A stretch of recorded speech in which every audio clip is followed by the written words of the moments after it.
Hi, I'm Kim Vanell in Wanganui, New Zealand. And I'm Tara Oakes in Liverpool.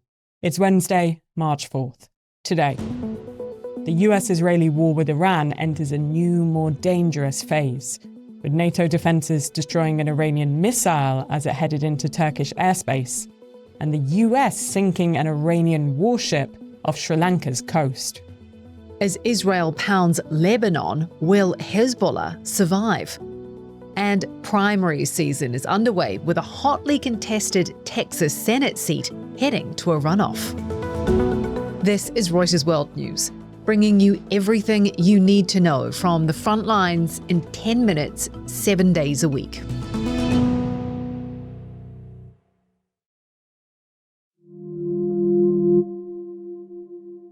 The war in the Middle East is spreading. Turkey says NATO shot down an Iranian missile heading into its airspace. Video from Ilhas news agency shows a crane lifting the debris of the air defense system out of the water in Turkey's southern Hatay province. It was unclear what the missile's intended target was, but a NATO spokesperson said the defense bloc condemned Iran's targeting of Turkey. An attack on Turkey, a NATO member, would mark a major escalation and risks drawing the alliance into the war. Defence Secretary Pete Hegseth played down that risk to reporters, saying he didn't expect NATO's mutual defence clause would be triggered by the incident. We're aware of that particular engagement, although no sense that it would trigger anything like Article 5. No. At that press conference at the Pentagon, Hegseth said the US was just getting started on its war in Iran. First, we are only 4 days into this. Metrics are shifting, dust is settling, and more forces are arriving. It's very early.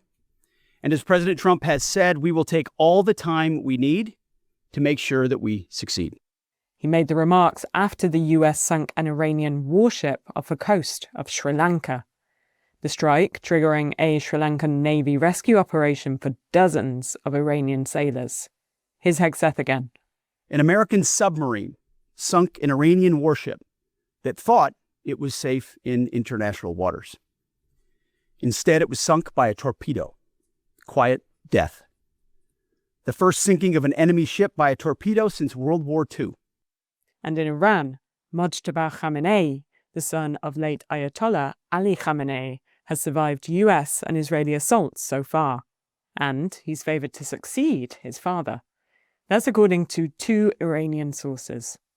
55-year-old Mojtaba is one of the most influential figures in the Iranian clerical establishment, and he's known as a hardliner with deep ties to the Revolutionary Guards. Tehran says a new supreme leader will be chosen soon. Meanwhile, plans are in flux for the funeral of Ayatollah Ali Khamanei. His body was due to lie in state in a Tehran mosque from this evening, but state media says this plan has been postponed. The Pentagon has identified 4 US soldiers killed in a drone strike in Kuwait, the first American casualties named in the escalating war with Iran. They were Army reservists from an Iowa-based logistics unit. The youngest, 20-year-old Sergeant Declan Cody, had only enlisted in 2023. The Trump administration is warning lawmakers to expect more casualties. It comes amid criticism from some of a lack of unity on the messaging around the operation from the US.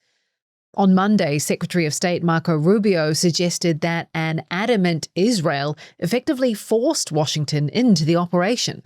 We knew that there was going to be an Israeli action. We knew that that would precipitate an attack against American forces. And we knew that if we didn't preemptively go after them before they launched those attacks, we would suffer higher casualties. But on Tuesday, Trump said that wasn't the case at all. Based on the way the negotiation was going, I think they were going to attack first. And I didn't want that to happen. So if anything, I might have forced Israel's hand. Our State Department reporter Simon Lewis has been tracking the administration's messaging. These messaging wrinkles in the last few days have kind of shown is that a lot of planning went into the strikes themselves, into targeting, into getting all these US forces in the region. What doesn't seem to have been planned out is, firstly, the messaging of how we're going to sell this to the American people. And we're also seeing there's not much planning on how to prepare US citizens and US embassies and those kind of things in the region. It does seem like a lot of planning went into the strikes themselves and the targeting and the kind of kinetic aspect of this, but it would seem that there's been less thought, less planning has gone into what happens after. Rubio has since said that the administration did not strike Iran because of Israel, saying, quote, "This had to happen anyway." While we're in the US, we'll go to Texas, where US Senator John Cornyn and Texas Attorney General Ken Paxton are set to square off in a high-stakes runoff for the state's Republican nomination for the Senate. It pits a long-time member of the party's establishment against an insurgent hardliner as the midterm elections kicked off.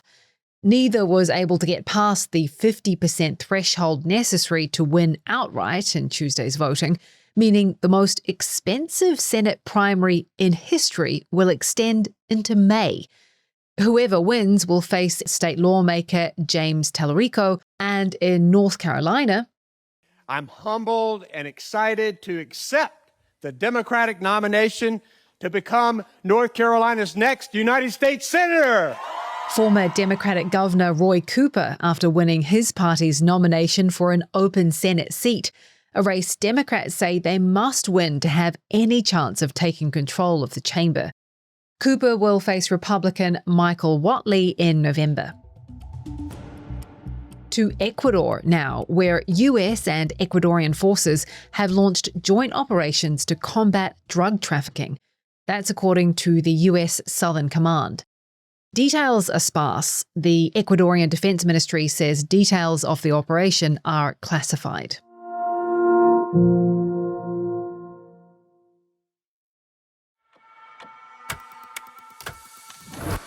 As the US-Israel conflict widens, an Israeli strike on a residential building in Lebanon's Bekaa Valley has killed at least 4 people.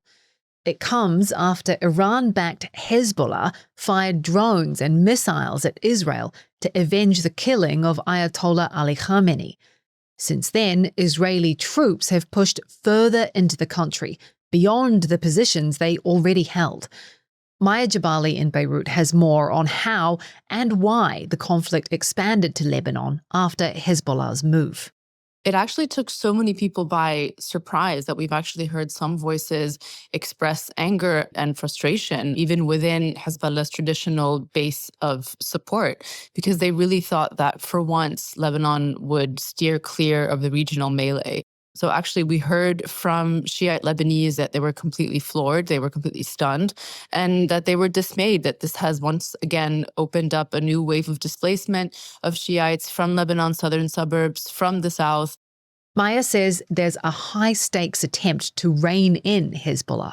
Lebanese government has really adopted and pushed for this policy of a complete disarmament. What has happened this week, what was new on Monday, is that cabinet voted to consider any Hezbollah military or security activities to be illegal. So this was another step that appeared to deepen this confrontation between the government and Hezbollah. And Maya says there are implications for Hezbollah longer term. I mean, on Lebanese news channels all day, that was essentially the main subject that everybody was talking about, was this idea that this new decision to enter into the war raging across the Middle East has left the party further isolated, has confused its supporters, have left them wondering what their fate is if they're going to be continually joining wars that wasn't a Lebanese war to begin with. And Trump says the US Navy could begin escorting oil tankers through the Strait of Hormuz as the war sends energy prices sharply higher.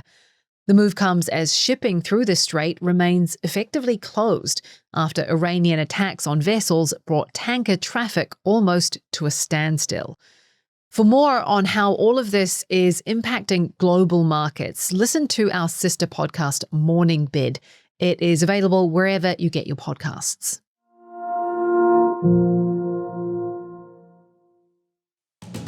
For more on any of the stories from today, check out Reuters.com or the Reuters app.